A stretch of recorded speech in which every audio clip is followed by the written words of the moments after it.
बढ़िया मैम। ये मसल तो वैसे मेरे जैसे लग रहे हैं इसके। डिस्ट्रैक्ट हो जाती थी मैं, अगर ऑनलाइन बैच अगर क्लास चल रही है तो मैं बहुत जल्दी डिस्ट्रैक्ट हो जाती थी, रील चला लेती या फिर कुछ कोई समझ गया। नोटिफिकेशन पॉपअप होती थी। जो कॉमन गलतियां सब करते हैं उसके बारे में बता दीजिए। 11th और नीट में कर फिजिक्स के लिए मैं बता दूं, it is a new beginning. आप जिसको फोड़ना है वो फोड़ सकता है।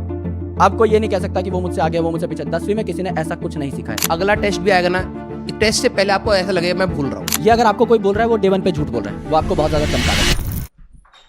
हाँ जी, तो आज हम किसके बारे में पढ़ रहे हैं?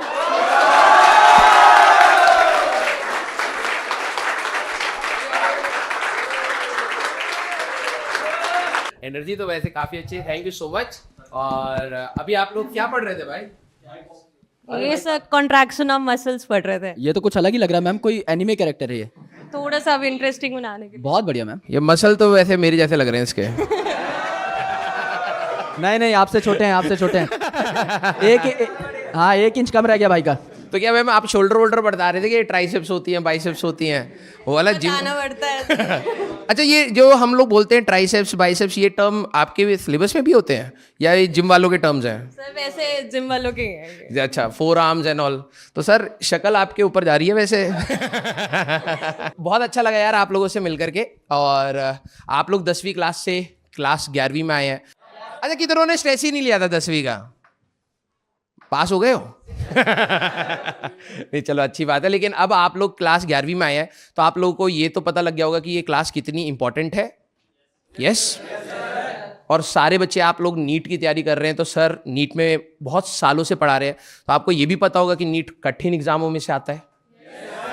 तो चलो अच्छा है कि आपने बहुत अच्छे से समझ ली है सारी चीज़ें। और मैं आपको बोलूं कि आपका फिजिक्स, केमिस्ट्री एंड बायो कौन सा सब्जेक्ट अभी तक आपको अच्छा लग रहा है? इंक्लिनेशन ही उसकी है। उसी वजह से तो मैथ छोड़ के तो आए हैं पगले। सारे पगले मैथ छोड़ के आए हैं। मैथ से अच्छा ऑनेस्टली बताना, झूठ मत बोलना, मैथ से डर लगने के कारण किस किसने बायो लिया है? कि बायो में इंटरेस्ट था नहीं था मुझे नहीं पता, बस मैथ में नहीं था इंटरेस्ट। भाई इट्स फाइन। मैथ देखो सबको मैथ से डर लगता है, मतलब सबको नहीं, बायो वालों को तो लगता है स्पेसिफिकली, तो इट्स फाइन। अच्छा देखो, एक चीज़ मैं आपको और बोल रहा हूँ, क्योंकि अभी आप t=0 पर हो, मतलब जस्ट स्टार्टिंग है, तो बहुत सारी चीज़ें इस फेज में आप लोगों के साथ होंगी, तो आप प्लीज़ उसको मैनेज करना। लेकिन बीच बीच में सही में बता रहा हूँ, हमारी जनरेशन अलग होती थी, हमें कभी बताया नहीं गया था ये बैकलॉग होना, ठीक है, डाउट सॉल्व ना होना या क्वेश्चन सॉल्व ना होना बहुत बड़ी प्रॉब्लम है। हमें लगता था ये हमारी कामचोरी है, हमने नहीं पढ़ा इसलिए हो रहे, सवाल ही नहीं बन रहे हमसे। हम कभी उस पॉइंट पर जाके स्ट्रेस नहीं लेते थे। बट आपकी जनरेशन में पता नहीं शायद बच्चे बहुत ज़्यादा स्ट्रेस लेते हैं। तो 10वीं क्लास में कुछ बच्चों ने तो शायद स्ट्रेस लिया होगा, लास्ट मोमेंट पे ही लिया होगा, 1-2 महीने पे, लेकिन स्ट्रेस लिया होगा। कभी कभार आप पैनिक भी कर रहे होगे। लेकिन 11th एंड 12th में आपको हो सकता है कई बार ऐसा फील हो, ठीक है। अभी सेशन स्टार्ट हुआ है तो आपको हमेशा आपके टीचर्स रहेंगे गाइड करने के लिए, लेकिन मिड ऑफ द सेशन में जब टीचर्स बिल्कुल रौद्र रूप लगेंगे, अभी मैम अच्छे लग रहे हैं ना, मसल एंड कॉन्ट्रैक्शन, इसी को, ये फोटो को साइड करके और भी चीजें बताएंगी, फिर आपके सवाल पूछे जाएंगे जब आपसे, तो रिटेंशन होना है, समझना है, साइमल्टेनियसली सारी चीजें कठिन होती है।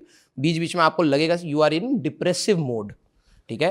तो कितने बच्चों को प्रेरणा के बारे में बताया गया था? यस, आपको पता है ये वाली फीचर्स, शर्माना मत, ठीक है।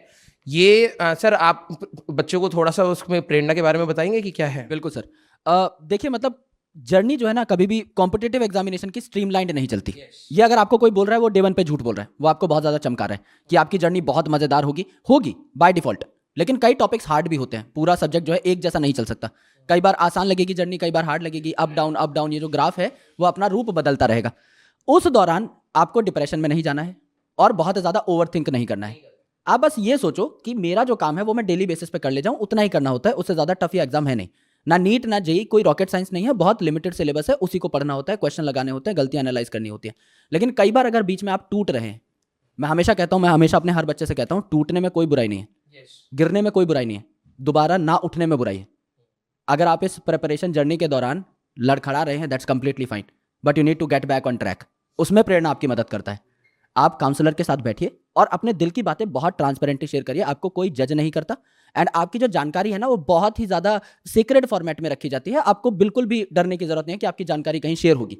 आप बिल्कुल उनके सामने दिल खोल के रखिए कि सर मुझे ये तकलीफ है, मैम मुझे ये तकलीफ है, I need to get rid of this, please मुझे मार्ग दिखाइए। मुझे बताइए कि मैं कैसे इससे वापस आऊं, दोबारा पढ़ाई पे लगूं। और जितना लेट करोगे और जितना बातें छुपाओगे उतना ज्यादा ही पिछड़ते चले जाओगे। यस, तो कभी छुपाना मत और कभी देर मत करना। जिस दिन लग रहा है कि यार आज मुझे जाके किसी से दिल खोल के बात कर लेनी चाहिए, कर लो भाई, कर लेना। एकदम, है ना, इसमें कोई संकोच मत करना बिल्कुल भी। यस, कभी आप लोग ऑनलाइन से ऑफलाइन में आए होंगे, कुछ तो सोच करके आए होंगे। करेक्ट। क्या बेनिफिट आपने सोचा, कोई अगर बताना चाहे? हाँ, यस, फिजिकल अटेंशन। देखो मैं और सर ऑफलाइन पढ़ाए हुए हैं और हम लोग अब ऑनलाइन में हैं, लेकिन सभी के प्रोज एंड कॉन्स हैं। आप सभी लोग जैसे मेजॉरिटी बच्चे ऑनलाइन पढ़े हुए थे, तो आपको उसका प्रो, पहले ऑनलाइन का प्रो क्या था? जितने भी बच्चे पढ़े हैं, सबसे बड़ा बेनिफिट आपको ऑनलाइन का क्या लगा था? नहीं, ऑनलाइन का पहले मैं एक बार देख लेते कि ऑनलाइन का बेनिफिट आपको क्या लगा था। चल तू ऑफलाइन का बता दे अभी, तेरे को क्या? ऑफलाइन में लगा था कि जैसे हमारे कुछ डाउट हैं वो हम जैसे क्लास में नहीं पूछ पाते हैं, कुछ लोग शर्मा जाते हैं, तो उन्होंने फिजिक्स वाला ने डाउट रूम बना रखे हैं, तो उसमें पर्सनली हम जाके पूछ सकते हैं। Very good. ऑनलाइन में बैठ जा। ऑनलाइन में हम लोगों ने ना, देखो आप लोग शायद हमारी जर्नी बहुत पहले से देखते आ रहे होगे, हम लोगों को हमेशा बच्चों ने पुश किया है अपने फीचर्स को डेवलप करने में। जब हम स्टार्टिंग में थे सर, हम टेलीग्राम पर डाउट बताते थे, शाम को 1-1.5 घंटे के लिए खुलता था, टेलीग्राम पे डाउट बताते हैं, और वो फिजिबल नहीं था इतने सारे बच्चों का डाउट कैटर करना। ऑनलाइन में फिर हम लोगों ने क्लास में डाउट्स के लिए ऑप्शंस रखा। आप लोगों ने देखी है क्लासेज में, क्लास में भी टीचर जितना हो पाता है पहले अच्छे से समझाने की कोशिश करता है, फिर क्लास में कुछ डाउट्स लेता है, फिर AI का यूज़ होता है ना, फिर बाद में और भी लोग होते हैं जो आपके पर्सनल डाउट्स को बताते हैं जब आप स्लाइड्स में पूछते हैं। लेकिन कई बच्चों का शायद उससे बेनिफिट नहीं हो पाता है, बच्चे नहीं ध्यान दे पाते कि यार उसका जवाब आ गया है, देख लो, समझ लो और मेहनत करो। कभी कभार ऐसा भी होता है कि एक डाउट पर और डाउट आ जाता है ना, कि टीचर ने समझा दिया, उस समय आपको लगा कि हाँ ठीक है बता दिया, फिर सर अगर ये नहीं हुआ तो फिर ये तो एक ही सवाल के ऊपर रगड़ करके 3-4 सवाल पूछना ऑफलाइन में ही हो पाता है ना। तो ये तो बहुत अच्छी बात आपने बोली कि डाउट्स का जो सॉल्विंग है वो नो डाउट देखो कुछ बच्चे होते हैं जो थोड़े से शार्प होते हैं और वो पकड़ ले जाते हैं, लेकिन कुछ बच्चे शायद उनको थोड़ी सी हैंड होल्डिंग चाहिए होती है और मल्टीपल डाउट्स आते हैं, तब जाके उनको कॉन्फिडेंस आता है कि हाँ अब मुझे समझ आया। तो जैसे आपके पास डाउट पोर्टल रहेगा, डाउट के लिए टीचर्स रहेंगे। जेई और नीट की तैयारी में लिटरली बता रहा हूँ, बेनिफिट वही उठाएगा जो सबसे ज्यादा अपने डाउट्स क्लियर करेगा। ठीक है, तो आपको बहुत सारे डाउट्स आएंगे। इट्स नॉट बिकॉज आपको टीचर में कुछ कमी है, नहीं, सब्जेक्ट ही इतने ज्यादा सिलेबस के साथ है और इतनी ज्यादा उसमें कॉम्प्लेक्सिटीज है, आपको डाउट्स बनेंगे, है ना। आज भी सर हम लोग पढ़ते हैं तो हमें भी डाउट आ जाते हैं कई बार, है ना। और इसमें ना इंसान बुद्धू घोषित नहीं होता। हाँ। कभी अपने आप को ये मत समझना कि मुझे डाउट आ रहे हैं तो कहीं मैं तो बेवकूफ नहीं। इसका मतलब you are more inquisitive, you are more curious, आप जानना चाह रहे हो और वो एक अच्छी चीज है, उसको पॉजिटिवली लेना है। कभी भी डाउट पूछने से कोई इंसान छोटा नहीं हुआ, उस डाउट को मन में रखने से ना भाई वो टक टक टक टक दिमाग में घूमता रहता है and ultimately it will kill your productivity. आप कुछ नहीं कर पाओगे आगे। इसीलिए कोशिश करना कि जब भी कोई डाउट आए झटपट तुरंत, अगर तुरंत नहीं जा पा रहे हो अगले दिन, but get it clarified as soon as possible. उसको दिमाग में बैठने मत दो, क्योंकि वो जो सुकून है ना बाद में कि ये टॉपिक अब मेरा कॉन्क्रीट तरीके से क्लियर हो गया है, एक ही चीज था जहां मैं फंसा हुआ था वो मैंने जाके क्लियर कर ली, अब मेरा कॉन्सेप्ट चमक गया है, अब मैं आगे बढ़ सकता हूं। क्योंकि कई बार ना सर वो बॉटलनेक आ जाती है, बच्चा आगे नहीं जा पाता, आगे नहीं हो पाते। तो ये करना भाई। आपके टीचर्स आई थिंक सुबह जो भी आपका टाइम है मैम 10 o'clock है, 8:45 से स्टार्ट होके 7:15 तक शाम। बताओ आपके पास बहुत बड़ा एडवांटेज है 8:45 AM। ठीक है, अब जो नियर अबाउट रहते हैं, जो मैनेज कर सकते हैं, अगर आपको लग रहा है जैसे सर ने कहा ना बॉटलनेक हो जाता है, कई बार आपको लगता है यार जस्ट बिकॉज मेरा ये डाउट क्लियर नहीं है इसलिए मैं आगे नहीं समझ पा रहा, वो आप वैलिडेट कर देते हो उसको। ऑल्दो उतनी जरूरत नहीं होती, लेकिन एक कॉन्फिडेंस की जरूरत होती है, वो एक बार आप टीचर के साथ कनेक्ट हो जाओगे, और this is the advantage of the offline. इसको प्लीज यूटिलाइज करना, शर्म मत खाना। देखो ये भी होता है सर, अभी मैम पढ़ा रहे होंगे ना, तो किसी को अगर डाउट आए तो वो हाथ उठा, अच्छा आप में से कौन कौन है जिसको लगता है अगर मैं डाउट पूछ लूंगा तो यार लोग शायद जज कर लेंगे, कुछ तो होंगे या सब? बहुत सारे हैं, अभी कोई हाथ खड़ा करनी। हाँ होता है यार, ये रियलिटी है, हम लोगों ने भी फेस करी है। लेकिन मैं आप सभी लोगों को बोल रहा हूं, आप लोगों ने ऑफलाइन चूज किया है, this is the real advantage. आपके सामने टीचर खड़ा है भाई, है ना। हम लोग जब एक टाइम था जब मेरे को भी ऐसा फील होता था, मैं कोटा गया, फिर मैंने देखा भाई यहाँ तो इतना ज्यादा कॉम्पिटिटिव नेचर है, अगर मैं अपने आप को रोकता ही चला जाऊंगा तो सिलेक्ट ही नहीं होऊंगा। डाउट आ रहा है पूछ लो, थोड़ा बेशरम बन लो, ठीक है, एक अच्छे वे में बेशरम, ये नहीं अरे डाउट बता दे ये वाला बेशरम नहीं कह रहा मैं, ठीक है। हाँ मतलब रिक्वेस्ट करके अपना डाउट पूछिए, ठीक है। हो सकता है आपके दोस्त बोले यार तू बहुत ज्यादा डाउट पूछता है, हाँ सबका थ्रेशोल्ड अलग होता है। हो सकता है स्टार्टिंग में तुमने 100 डाउट पूछे, किसी ने नहीं पूछा, लेकिन 100 के बाद तुम्हें चीजें क्लियर हो गई, फिर तुम्हारे डाउट अपने आप कम हो जाएंगे। जब एक बार आपका इंटेलेक्चुअल लेवल बनेगा तो यू विल गेट नॉर्मल। और जो बच्चों का सर जिनका परसेंटेज अच्छा है, चलो आपके अंदर एक शायद थोड़ा सा कॉन्फिडेंस होगा, जिनका परसेंटेज अच्छा नहीं है, रियलिटी बताऊं, डजंट मैटर। करेक्ट, ये t=0 सभी का सेम है, बिल्कुल ठीक है। हाँ, जिसने थोड़ी सी मेहनत करी होगी उसका अंतर पता क्या होगा, जब चीजें यहाँ पर जब टीचर कोई पढ़ा रहा होगा, जब टफ चीजें पढ़ा रहा होगा ना, उसके अंदर पेशेंस होगा, ओनली डिफरेंस। क्योंकि उसने 10वीं क्लास में पेशेंस, बैठ करके पढ़ना, हार्डवर्क करना, ये थोड़ी सी क्वालिटीज डेवलप कर ली हैं। अगर आपको कभी लगे यार उसके 10वीं में ज्यादा थे तो वो बहुत तेज होगा, नहीं, वो हार्ड वर्किंग होगा, क्योंकि इतना था वो है ही नहीं कि आपको तेज या फिर कोई बेवकूफ प्रूफ कर दे। करेक्ट, बस हार्डवर्क का खेल था। ठीक है, आप लोगों से कुछ कमियां रही होंगी, बस मैं आप लोगों को बोलूंगा अब आपके कितने टेस्ट होंगे आपको पता है? बताया गया होगा ना कि भाई कुछ या सिर्फ पढ़ाया जाएगा या फिर टेस्ट भी होंगे? टेस्ट होंगे। तो टेस्ट आपको कैसे कैसे देने हैं ये सारा बताया गया कुछ कुछ? फिर उसके जब रिजल्ट आएंगे घर पे जाएगा बेइज्जती पूरी मोहल्ले में जाएगी, बताया गया? बंक नहीं मार पाओगे, अटेंडेंस यहाँ पर लगती है, घर पे मैसेज चला जाएगा ना, नहीं सही है। आप लोगों के बहुत सारे टेस्ट होंगे। देखो मैं आपको एक बात बताता हूँ, आप लोगों का ना यहाँ पे एक दंगल का फीचर होता है ना। हम लोग क्लास में जो क्विज कराते हैं that is basically Dangal only. जैसे क्वेश्चन देते हैं, पोल आप जवाब देते हो सकता है आपको शायद अभी इतना जरूरत ना हो, जो पीसीएमबी वाले हैं हो सकता है वो बाद में जाके जेईई मींस का पेपर दे। तो पेपर का फॉर्मेट मैं आपको बता देता हूँ, ऑल्दो आपको सब इन्फॉर्मेशन दी गई है। एक होता है CBT test, computer based test. Computer पे आप सवाल देखेंगे, फिर आप कॉपी में लिखेंगे, मेन डेटा सॉल्व करेंगे, फिर आंसर मार्क करेंगे। इसमें कई बार गलती हो जाती है ना। लेकिन नीट का पेपर सर आप बताओ कैसा होता है? सीबीटी होता है, कैसा होता है भाई? पेन पेपर बेस्ड होता है, सबको पता है। ओएमआर शीट का नाम सुना हुआ सबने, है ना? ओएमआर बेस्ड होता ऑब्जेक्टिव है। क्वेश्चंस कैसे होते हैं, है ना? एमसीक्यू पता है सबको? एमसीक्यू क्या होता है? बढ़िया, वेरी गुड। तो अब क्या है, आपको तैयारी करनी है। एक चीज जो मैं आपसे आज डे 1 पे प्रॉमिस लेके जाऊंगा, और वो प्रॉमिस कोई ब्रेक नहीं करेगा, है ना। Treat me as your friend, sir को भी एकदम बड़ा भाई मान के एक प्रॉमिस करो, टेस्ट कोई स्किप नहीं करेगा लाइफ में। तैयारी है नहीं है डजंट मैटर। टेस्ट आपकी हैबिट बिल्डिंग के लिए होता है, वो आपको 3 घंटे इज्जत से बैठ के काम करना सिखाता है ना। तो अगर आप कुछ भी नहीं कर रहे हो, अगर आप 3 घंटे डेस्क पे बैठ के ये भी सीख ले रहे हो कि बैठना कैसे है तमीज के साथ, एक शीट को कैसे देखना है, पेपर को कैसे पढ़ना है, वो अपने आप में एक कीर्तिमान है। तो उसके बाद धीरे धीरे धीरे धीरे टेस्ट में आपकी परफॉर्मेंस बूस्ट होती चली जाएगी। कभी भी टेस्ट से बच के मत भागना, and you are never fully prepared, it is a complete myth. आपको लगता है कि मैं 100% क्षमता के साथ ही टेस्ट में घुसूंगा तभी मेरा कमबैक होगा, नहीं होगा। 100% आप कभी अनलॉक नहीं कर पाओगे अपना। आप कभी ये कह ही नहीं सकते कॉन्फिडेंस से कि आज मैं तैयार हूं। इट्स बेटर जितनी तैयारी हो उससे डेफिनेटली बहुत सही बात बोली। हम लोग क्लास में भी ये बात बोलते हैं कि बच्चे को क्या लगता है ना कि यार मेरी ना तैयारी इस टेस्ट में नहीं है, मैं अगले टेस्ट तक तैयार कर लूंगा। आप लोगों ने भी कई बार सोचा होगा अगला टेस्ट भी आएगा ना, टेस्ट से पहले आपको ऐसा लगेगा मैं भूल रहा हूँ। ये नॉर्मल है। लेकिन बच्चे क्या करते हैं ना, नीट से पहले जितने भी आपके टेस्ट लिए जाएंगे, हो सकता है वीकली हो, कभी हो सकता है बाई वीकली हो, हर 20-21 दिन के बाद हो, कुछ ऐसा पैटर्न रहेगा। हमारे वहाँ पे तो 21 डेज पे ऑनलाइन में हम लोग लेते हैं। हो सकता है मैम यहाँ पर आई थिंक वीकली टेस्ट है या फिर कैसे है यहाँ पर? सब वीकली भी होते हैं और बाकी मतलब AITS ऑल इंडिया लेवल पे भी होते हैं। अच्छा, तो वो भी सारी होते कैटेगरीज हैं। तो जो भी आपके टेस्ट हैं, जैसे सर ने कहा ना, आपको लग रहा हो, क्योंकि भाई देखो लिटरली बता रहा हूँ, सिलेबस बहुत वास्ट होगा नीट का, बहुत वास्ट होगा।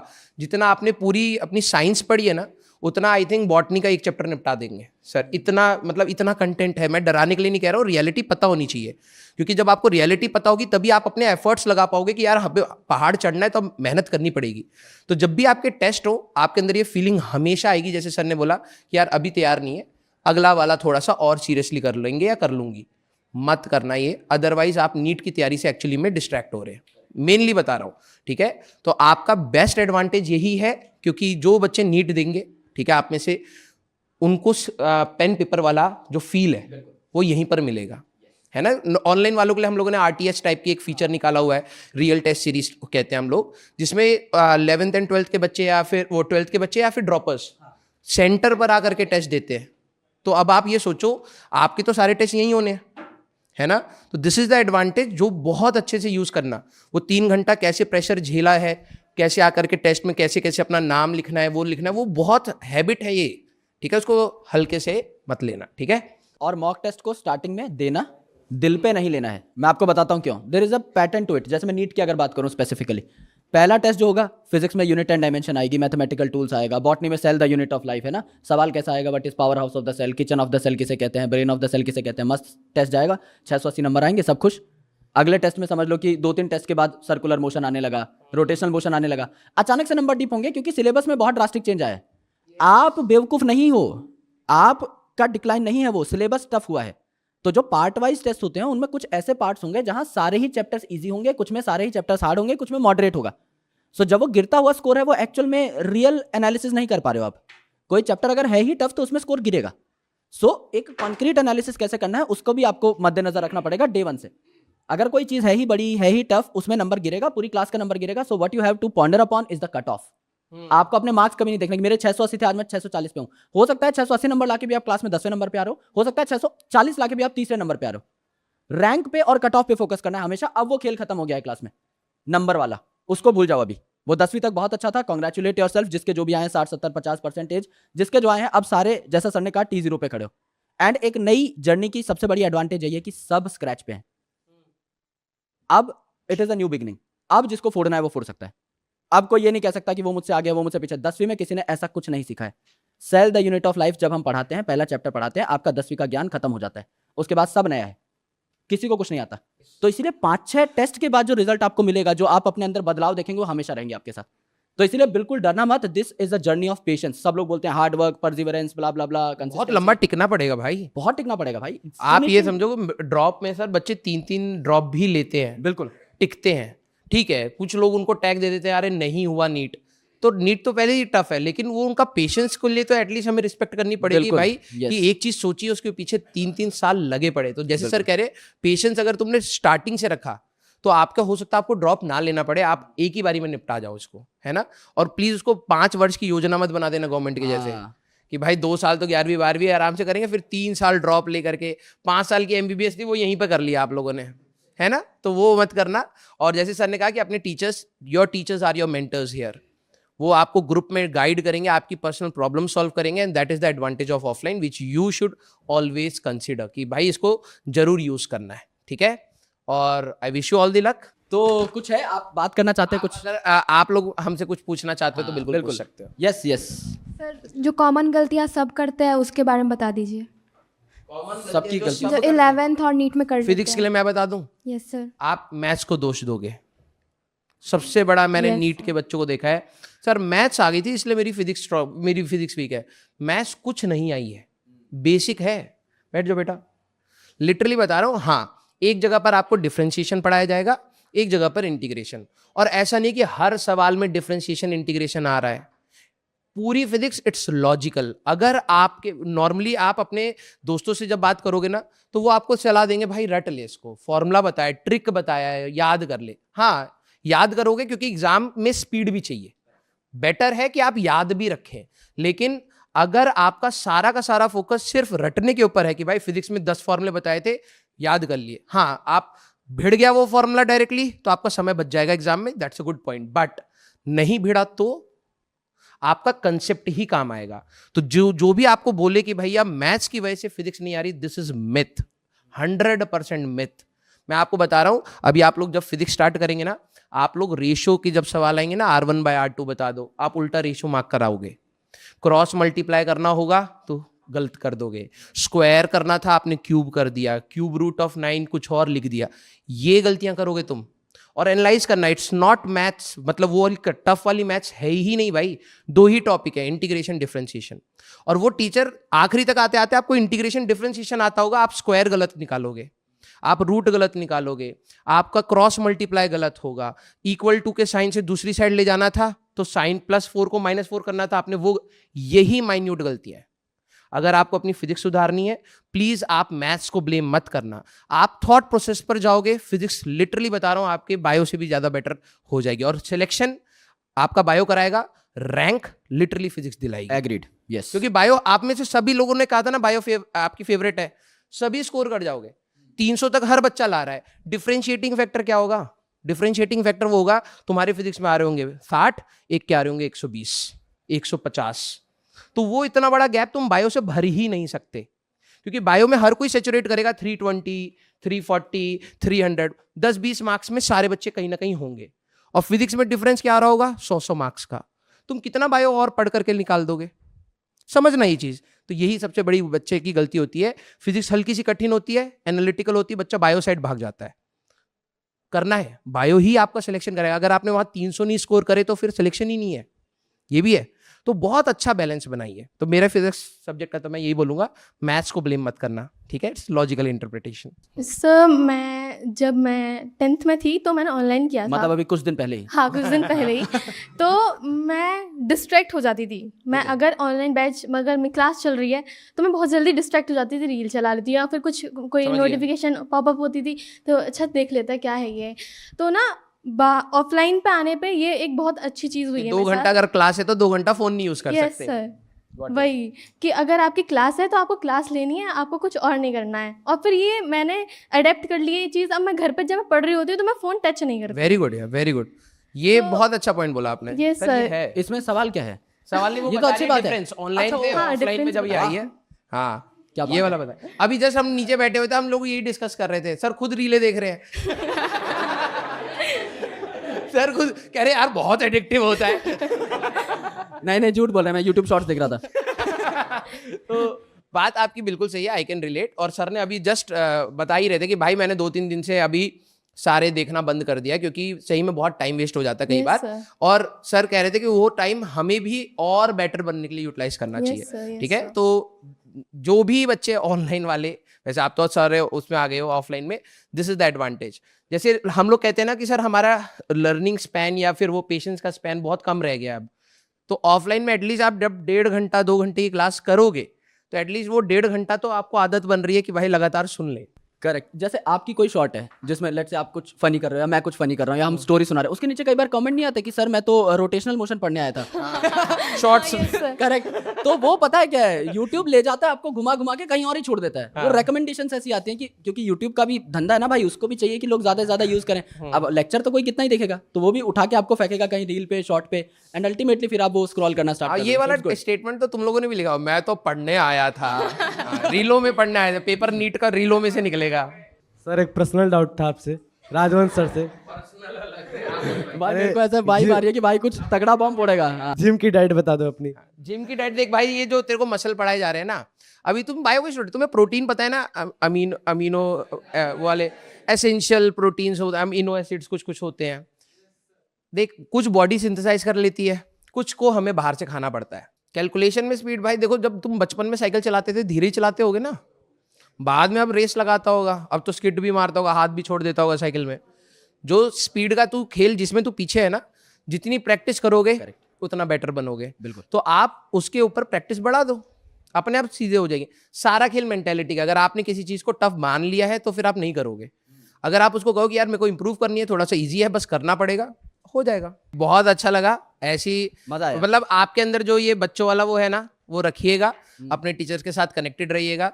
कहीं पर भी आपको लगे कि कठिन हो रहा है तो याद रखना ये कठिन था, कभी आसान नहीं था। मेहनत से आसान होगा ना, तो मेहनत बढ़ा देना उस समय बस, ठीक है?